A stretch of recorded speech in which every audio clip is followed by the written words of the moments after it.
Paano kung isang araw, mawala sa iyo ang lahat? Kayamanan, pamilya, kalusugan, at ang tanong, mananatili ka pa bang tapat sa Diyos? Sa mundong puno ng sakit at tanong, may isang lalaking silubok hanggang sa pinakailalim ng kanyang pananampalataya.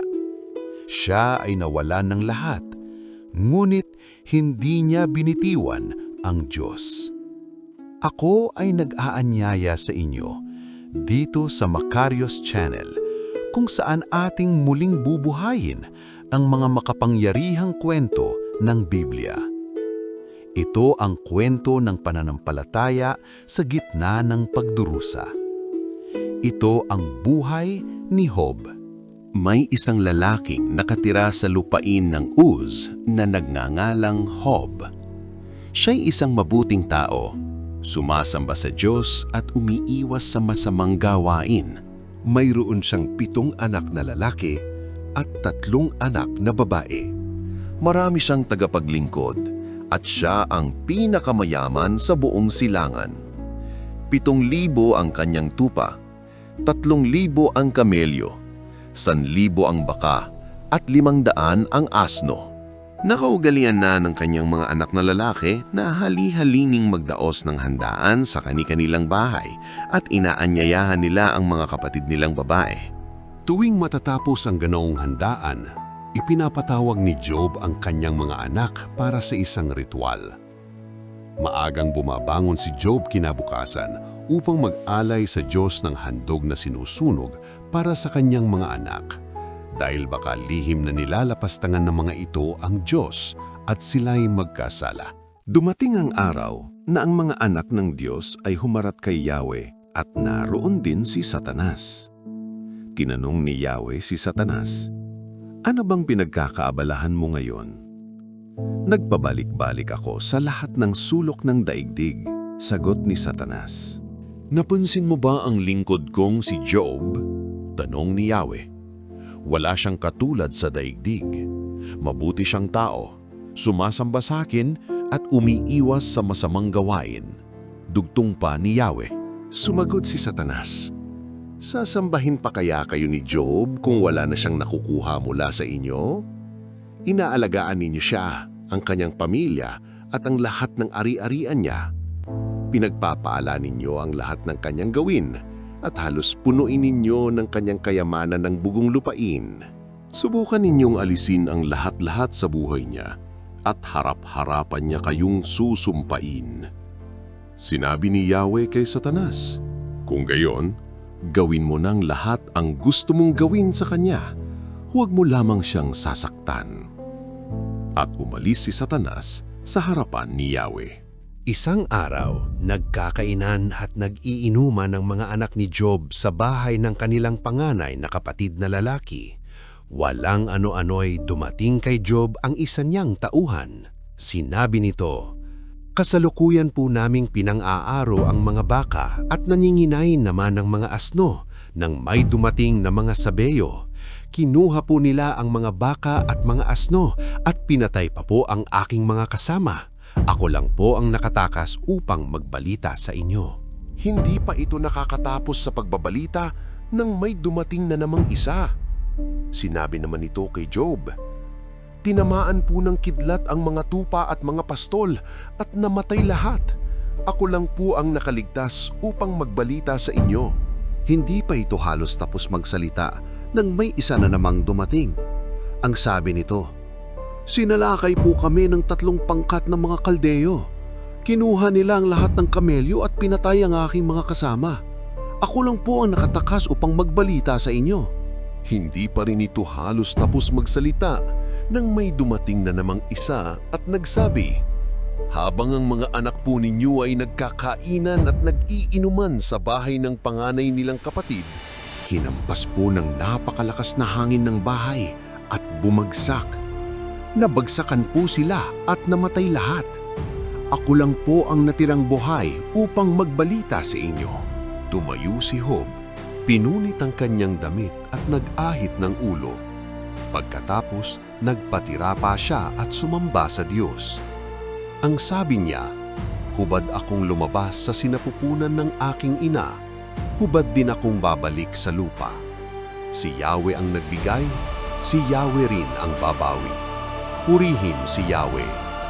Sa kabila ng mga pangyayaring ito, hindi niya sinisi ang Diyos, kaya't hindi siya nagkasala laban sa Kanya. Muling humarap kay Yahweh ang mga anak ng Diyos, at naroon din si Satanas. Tinanong ni Yahweh si Satanas, ang tagapagparatang, "Saan ka nang galing?" Sumagot si Satanas, "Nagpapabalik-balik at naglilibot ako sa buong daigdig." "Napansin mo ba ang lingkod kong si Job?" Tanong ni Yahweh. "Wala siyang katulad sa daigdig. Mabuti siyang tao, sumasamba sa akin at umiiwas sa masamang gawain. Hinimok mo akong pinsalain siya kahit walang sapat na dahilan, subalit nananatili pa rin siyang tapat sa akin," sabi pa ni Yahweh. Sumagot si Satanas, "Kahit anong bagay ay ibibigay ng tao, huwag lamang siyang mamatay. Subukin ninyong sakta ng kanyang katawan at sigurado kong susumpain niya kayo ng harap-harapan." Sinabi ni Yahweh, "Kung gayon, gawin mo ang gusto mong gawin sa kanya.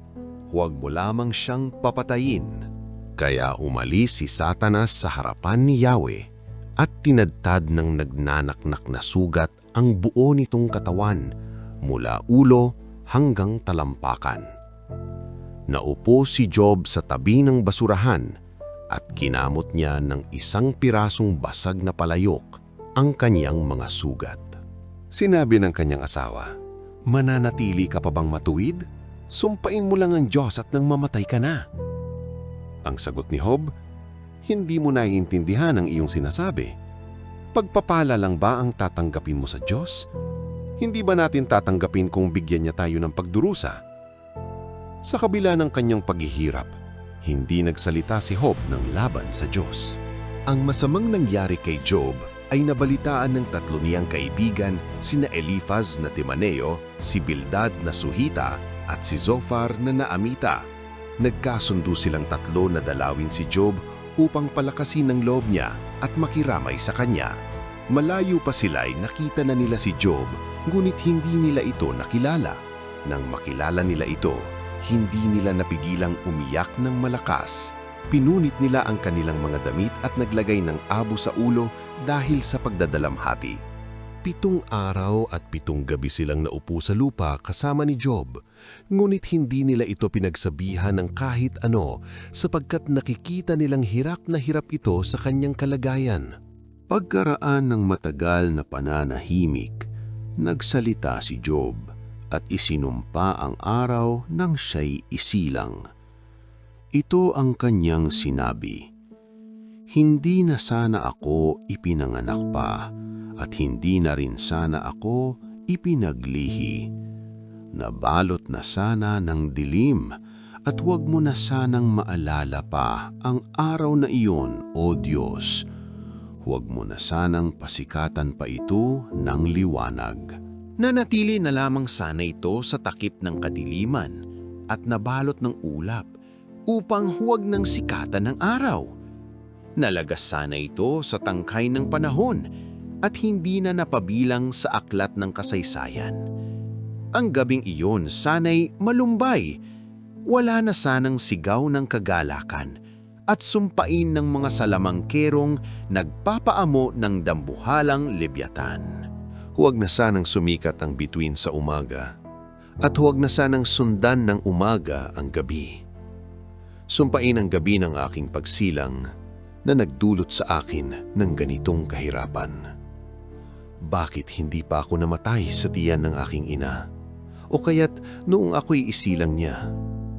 Bakit kaya ako'y idinuyan pa, kinalong, inalagaan, at binigyan ng gatas sa dibdib niya?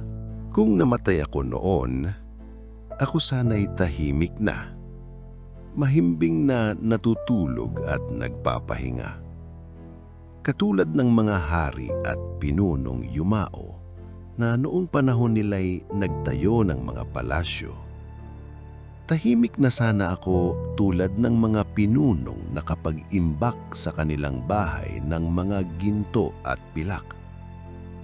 O tulad ng mga sanggol na patay ng ipinanganak at hindi na nakakita pa ng liwanag. Sa libing ay hindi na makakapanggulo ang mga masasama at doon ang mga napapagod ay makakapagpahinga. Doon, pati mga bihag ay wala ng ligalig, wala ng mga sigaw at utos na mabagsik. Ang mga aba at mga dakila ay sama-sama roon. Ang mga alipin ay malaya na sa kanilang Panginoon. Bakit pa isinilang kung magdurusa rin lamang? At bakit pa binuhay kung daranas din lang ng kahirapan? Kamatay ay hinahanap ngunit hindi matagpuan. Hinuhukay at ninanais higit pa sa kayamanan. Sa kanila'y ubod tamis nitong kamatayan. Ano kaya ang dahilan at ang tao'y isinilang kung inilihim naman ng Diyos ang kanyang patutunguhan? Karaingan ang aking pagkain, pagtitiis ang aking inumin. Ang kinatatakutan ko ang siyang nangyari sa akin, at ang pinakaayawan ko ang dumating sa akin. Hindi ako mapalagay, wala akong kapayapaan. Kaguluhan sa buhay ko ay walang katapusan. Ay kaya ninyong gawin at walang makakapigil sa lahat ng inyong balakin. Itinatanong ninyo, sino akong nangahas na kayo'y pag-alinlanganan, kayong ako'y namay walang nalalaman. Nagsalita ako ng mga bagay na di ko nauunawaan, ng mga hiwagang di abot ng aking isipan. Sinabi ninyong, papakinggan ko ang iyong sasabihin at ang iyong mga tanong ay aking sasagutin. Nooy nakilala ko kayo dahil sa sinabi ng iba. Subalit ngayoy nakita ko kayo ng sarili kong mga mata. Kaya ako ngayoy nagsisisi. Ikinahihiya lahat ng sinabi sa alabok at abo. Ako'y nakaupo.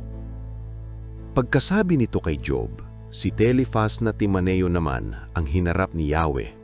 Sinabi niya, matindi ang galit ko sa iyo at sa dalawa mong kaibigan, sapagkat hindi ninyo sinabi ang katotohanan tungkol sa akin tulad ng ginawa ni Job. Kaya ngayon, kumuha kayo ng 7 toro at 7 tupa. Dalhin ninyo ito kay Job at sunugin bilang handog. Ipananalangin kayo ni Job. Siya lamang ang papakinggan ko para hindi na kayo pagbayarin sa inyong kahangalan dahil sa hindi ninyong paglalahad ng buong katotohanan tulad ng ginagawa niya. Ganoon nga ang ginawa ni na Eliphaz na Timaneo, Bildad na Suhita at Zophar na Naamita. At ang panalangin ni Job ay dininig ni Yahweh. Ang kabuhayan ni Job ay ibinalik ni Yahweh sa dati nang ipanalangin nito ang 3 kaibigan at dinoble pa ni Yahweh ang kayamanan ni Job. Lahat ng kapatid nito, mga kamag-anak at kakilala ay dumalaw sa kanya at nagsalo-salo sila. Bawat isa ay nakiramay sa nangyari sa kanya at nagbigay ng salapi at singsing na ginto. Ang mga huling araw ni Job ay higit na pinagpala ni Yahweh. Binigyan niya ito ng 14,000 tupa, 6,000 kamelyo, 2,000 baka at 1,000 inahing asno. Nagkaroon pa si Job ng 7 anak na lalaki at 3 anak na babae. Ang pangalan ng mga babae ay Jemima, Kezia at Keren-Hapuk. Ang mga anak na babae ni Job ang pinakamaganda sa buong lupain. Pinamanahan din niya ang mga ito tulad ng mga anak na lalaki. Si Job ay nabuhay pa ng 140 taon. Inabutan pa siya ng kanyang mga apo sa ika-4 na salinlahi. Matandang-matanda na siya nang mamatay. Ang buhay ay hindi laging nasusukat sa kasaganaan, kundi sa pananampalatayang nananatili kahit sa gitna ng sakit. Si Job ay nawalan ng lahat, kayamanan, pamilya at kalusugan. Ngunit hindi niya binitiwan ng Diyos. Hindi niya lubos na nauunamaan ang dahilan ng kanyang pagdurusa, ngulit pinili niyang magpakumbaba at magtiwala. At sa tamang panahon, ipinakita ng Diyos na siya ay tapat. Ang nagdurusa ay kanyang ibinabangon, at ang mapagpakumbaba ay kanyang pinararangalan. Kung ikaw man ay dumaraan sa dilim ngayon, tandaan mo ito. Ang Diyos ay gumagawa pa rin kahit tila siya ay tahimik. Magtiwala, maghintay, manampalataya.